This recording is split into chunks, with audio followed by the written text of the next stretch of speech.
सोचती है रमील की मदर कि वो ज़रूर टी पार्टी और मेरे से मिलने आई हैं, लेकिन वो सिर्फ़ मेरी बेइज़्ज़ती करने लग गई।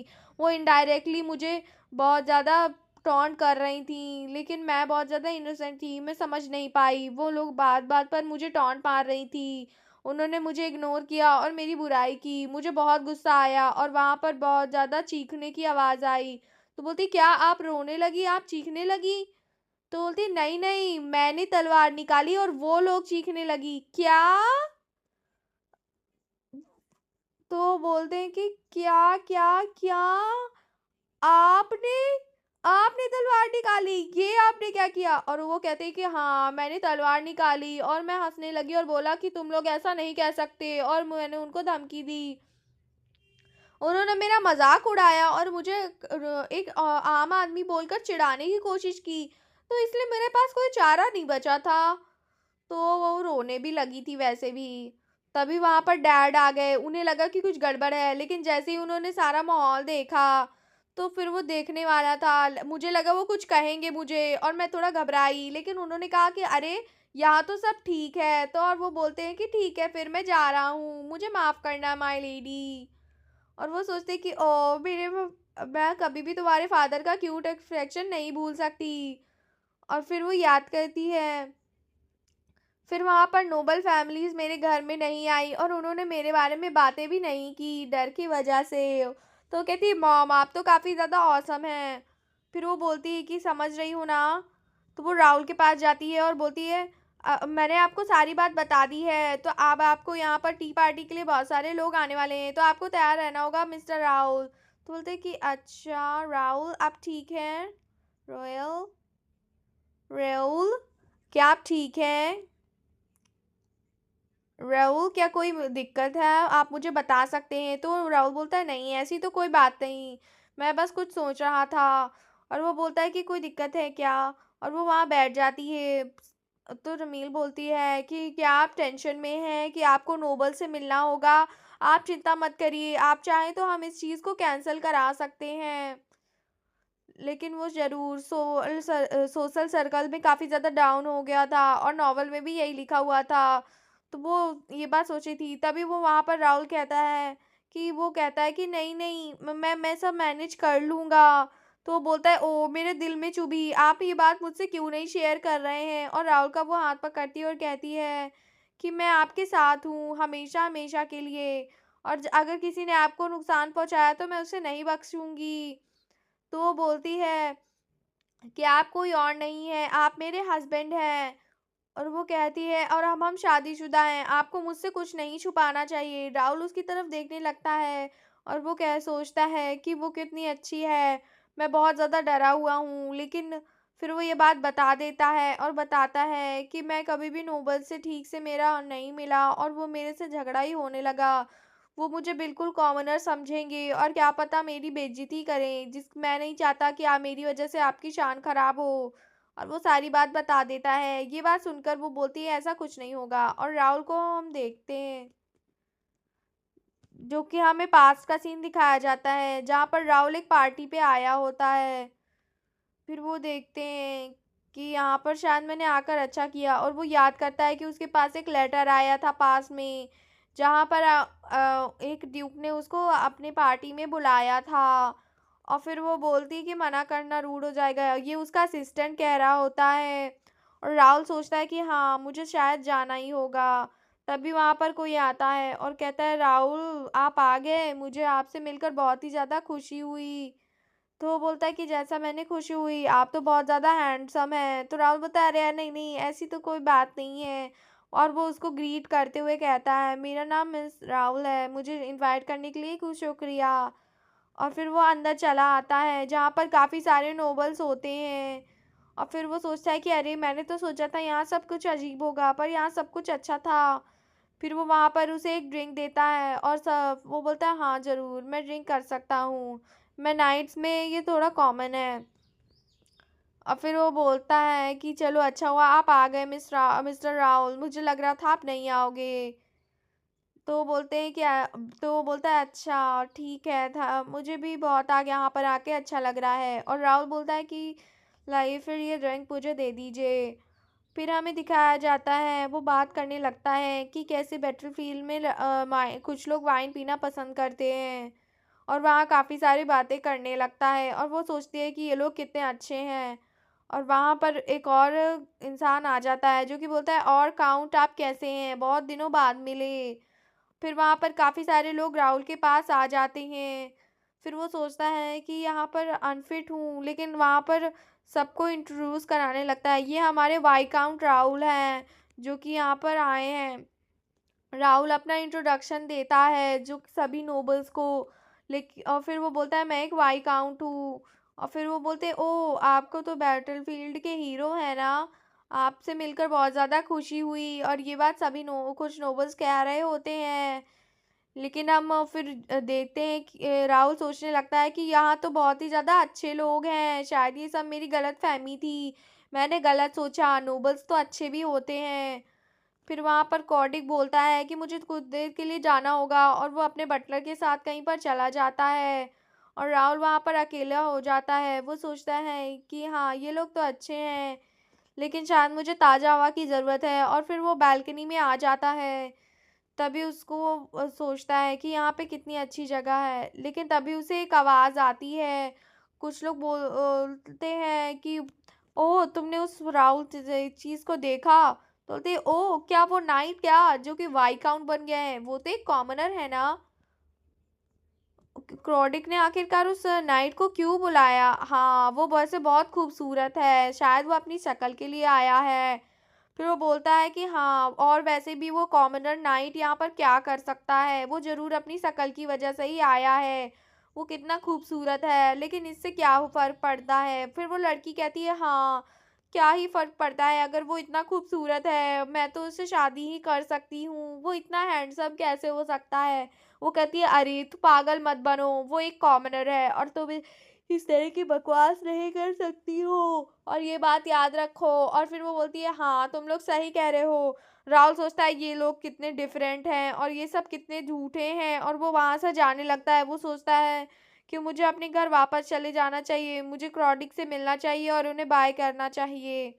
वहाँ पर उसे एक बटला मिलता है और वो बोलता है कि क्या आप काउंट क्रॉडिक का पता मुझे बता सकते हैं? वो उस साइड पे हैं, कॉरिडोर के लेफ्ट पे। और वहाँ पर राहुल बोलता है, ठीक है मैं जाता हूँ।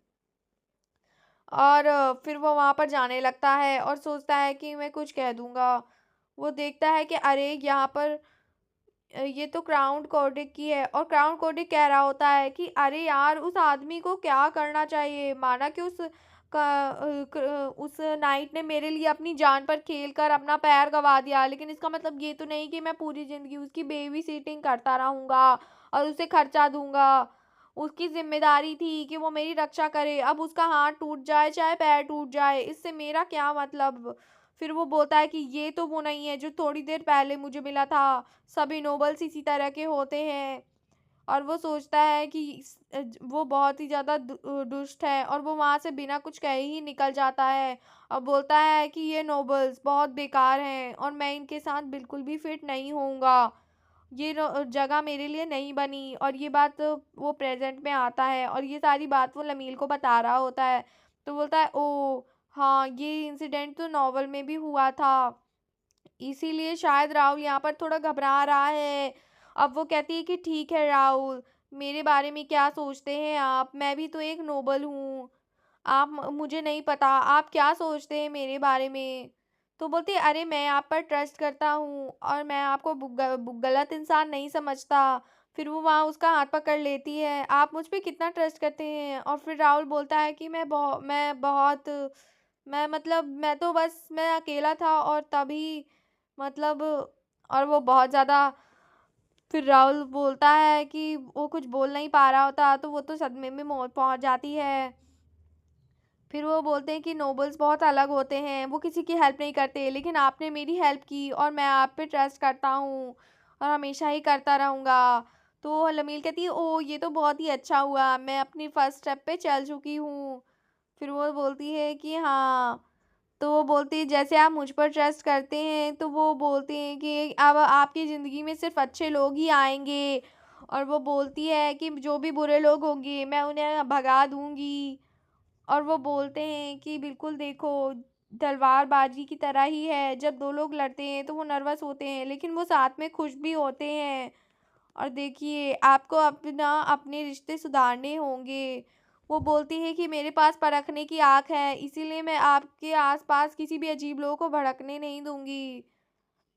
फिर वो वहाँ पर करना सीखना ही होगा। राहुल उसका हाथ पकड़ लेता है। ठीक है, आप मेरी मदद कीजिएगा, मैं आप पर ट्रस्ट करता हूँ। तो लमील वहाँ पर शर्मा जाती है और वो बोलती है क्या? तो राहुल बोलता है कि मैं ऐसा इंसान बनूँगा जिसको चूज़ करने पर आपको रिग्रेट नहीं होगा। और फिर वो बोलती है क्या सच में? ये तो यहाँ एटमॉस्फेयर काफ़ी अच्छा हो गया। फिर वो राहुल देखता है कि वो मुझे माफ़ कर दीजिएगा, मैंने आपका हाथ पकड़ लिया था। लमील तो बोलती है अरे रे, बस हाथ ही तो पकड़ा था, हम शादीशुदा हैं। ये तो बिल्कुल भोला है, मैं क्या करूँ? अब मुझे ज़रूर जाना चाहिए हम मेरी मेड के पास, वो मेरी हेल्प कर सकती है। तो वो वहाँ पर जाने लगती है और राहुल उसे देखता रह जाता है।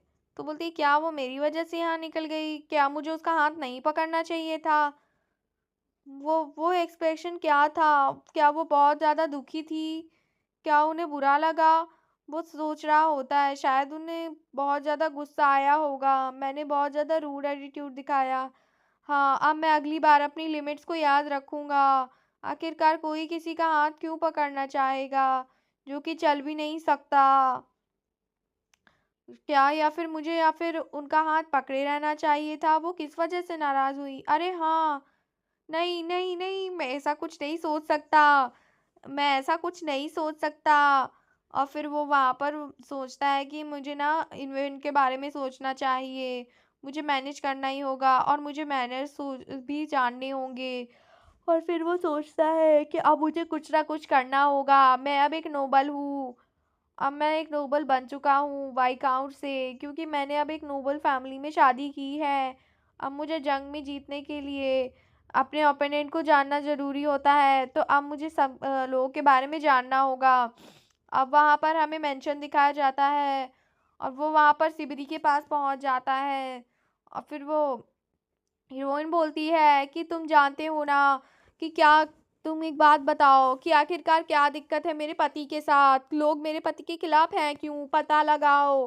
तो वो बोलती है मैं मजाक नहीं कर रही। तो वो वहाँ पर बोलता है हाँ हाँ ठीक है, मैं सब देख लूँगा।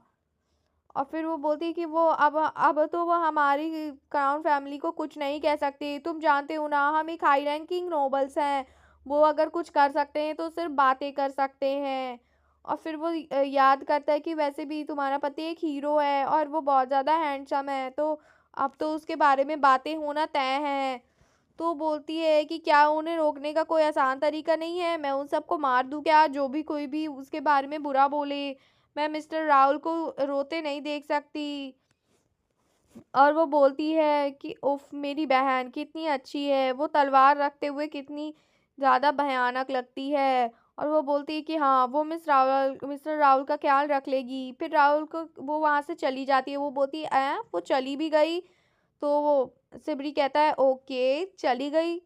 ब्रिटेन लॉ, आप यहाँ पर मुझसे मिलने आए हैं क्या? तभी उसे वहाँ पर राहुल दिख जाता है और फिर वो बोलता है हाँ, मैं आपसे मिलने आया हूँ, मुझे आपसे एक इम्पोर्टेंट मैटर पे डिस्कस करना है।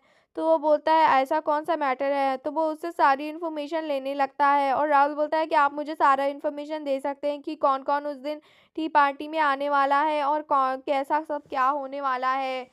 तो वो बोलता है हाँ हाँ ब्रदर, वो बोलता है कि हाँ ज़रूर ज़रूर, मैं आपकी हेल्प करूँगा।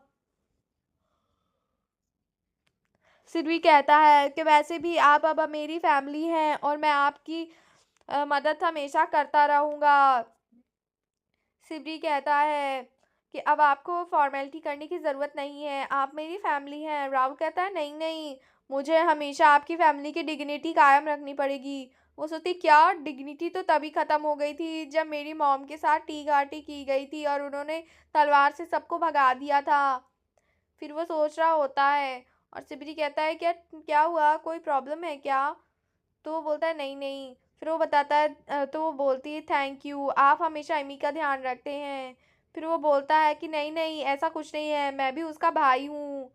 तो वो बोलता है हाँ, आप मेरे ब्रदर इन लॉ हैं, तो वो मेरी बहन हुई ना। तो वो बोलता है अरे हाँ ऐसी बात है। सिबरी बोलता है कि आपको थैंक यू बोलने की ज़रूरत नहीं है, हम सब एक फैमिली है और हमें हमेशा भाई बहनों की तरह ही रहना चाहिए। वैसे भी मैं हमेशा से चाहता था कि मेरी भी एक बहन हो। फिर वो बोलती क्या लमील और मेरी बहन, वो तो बहन नहीं चुड़ैल है। और वो बोलती है कि वो तो करेंट लग गया उसको। वो बोलती है वो बिल्कुल भी क्यूट नहीं, मासूम नहीं, वो एक आदमी है। कि क्या? वो बोलता है मतलब लिटरली नहीं, लेकिन वही बिल्कुल एक आदमियों की तरह व्यवहार करती है। वो हमेशा ही तलवार चलाती है और वो कभी भी लड़कियों की तरह कपड़े भी नहीं पहनती। तो राहुल बोलता है हाँ ये बात तो है। तो वो बोलता है कि एमी अभी क्या कर रही होगी, राहुल पूछता है। तो सिबरी कहता है अरे हाँ हाँ वो अभी सो रही होगी, वैसे भी वो थक गई है क्योंकि हम लोग घूमने भी गए थे।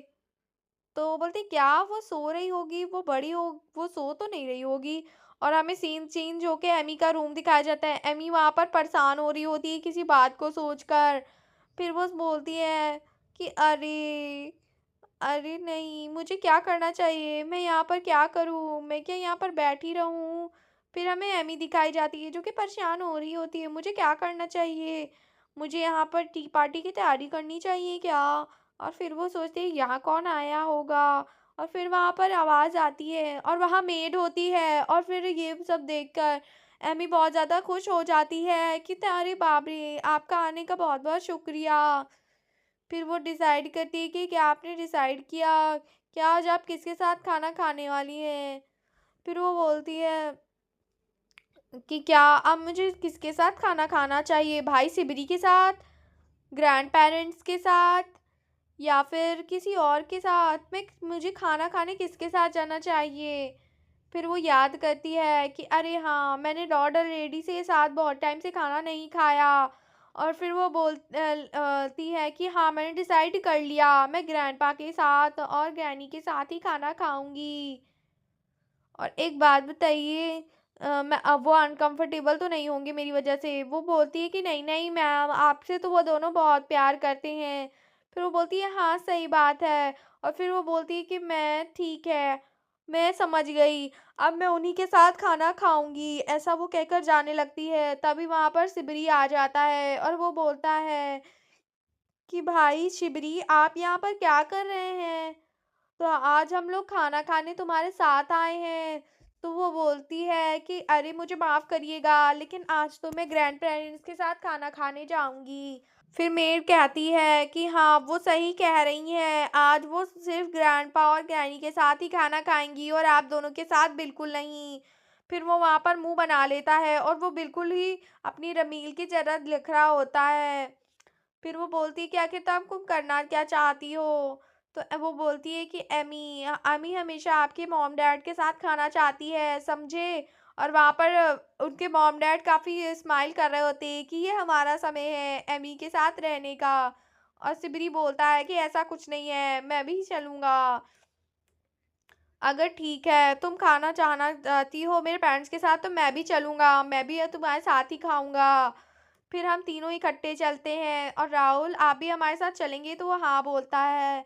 फिर वो तीनों इकट्ठा जा रहे थे। सिबरी ने एक हाथ से हमारी एमी का हाथ पकड़ा था और दूसरे हाथ से व्हील चेयर। फिर वहाँ दरवाजे पर जो सिपाही था, तो वो बोलते कि आप दोनों तो अंदर आ सकते हैं, लेकिन आप अंदर नहीं आ सकते। फिर वो बोलता है कि क्या राहुल अंदर क्यों नहीं आ सकता।